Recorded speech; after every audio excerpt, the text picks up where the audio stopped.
সুন্দৰভাৱে পৰম্পৰাগতভাৱে ঐতিহ্যপূৰ্ণতাৰে যি আয়োজন কৰিছে আৰু গাঁওবাসী ৰাইজক গঞা ৰাইজক মই আন্তৰিকতাৰে ধন্যবাদ দিছোঁ।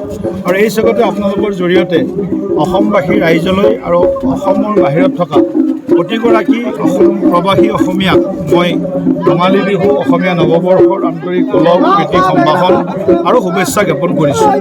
আচলতে এই যিটো গৰু বিহু, এই গৰু বিহুটো আমাৰ ভাৰতীয় সনাতনী সংস্কৃতিৰো অন্যতম এক প্ৰতীক। গৌ মাতাৰ বংশবৃদ্ধি, গৌ মাতাৰ প্ৰতি শ্ৰদ্ধা আৰু গৌ মাতাৰ সংৰক্ষণ আৰু সংবৰ্ধন, এইটো এটা ইয়াৰ অন্তৰালত নিহিত থকা এটা অন্যতম গুৰুত্বপূৰ্ণ দিশ। গতিকে মই ভাবোঁ গঞা জীৱন আৰু গৰু, কৃষক, অন্নদাতা কৃষক আৰু গৌ মাতা এইটো এৰাব নোৱাৰা এক সম্পৰ্ক।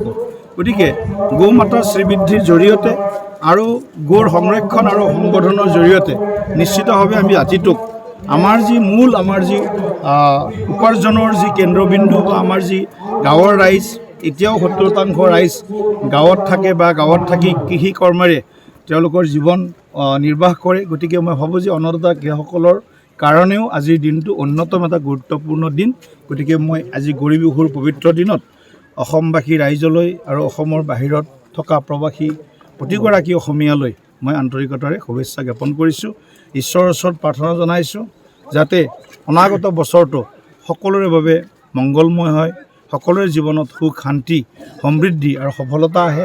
আৰু আমি সকলোৱে এই যে বিহুৰ যিটো বাৰ্তা, সমন্বয়ৰ বাৰ্তা, একতাৰ বাৰ্তা, আমাৰ মাজত যিটো সম্প্ৰীতি, এই এনাজৰীডাল যাতে আৰু অধিক মজবুত কৰিব পাৰোঁ, শক্তিশালী কৰিব পাৰোঁ।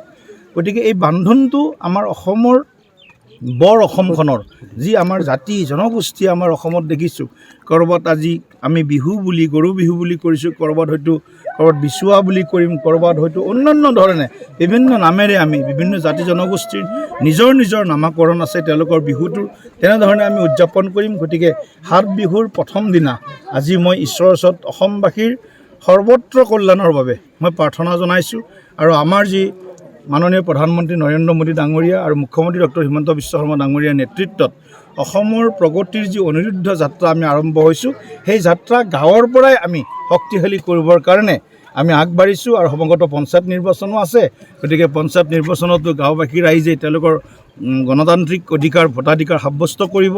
100% ভোটাধিকাৰ সাব্যস্ত কৰিবৰ কাৰণে মই গাঁওবাসী গঞাবাসী ৰাইজক মই আহ্বান জনাইছোঁ। লগতে পঞ্চায়তী ৰাজ ব্যৱস্থাটোক আৰু অধিক শক্তিশালী কৰি ইয়াৰ যিটো লাভ, এই লাভটো যাতে গঞাবাসীয়ে পায়, গঞা ৰাইজে পায়, তাৰ বাবে মই এই পঞ্চায়তী ৰাজ ব্যৱস্থাটোক শক্তিশালী কৰাৰ সকলোকে আহ্বান জনাইছোঁ।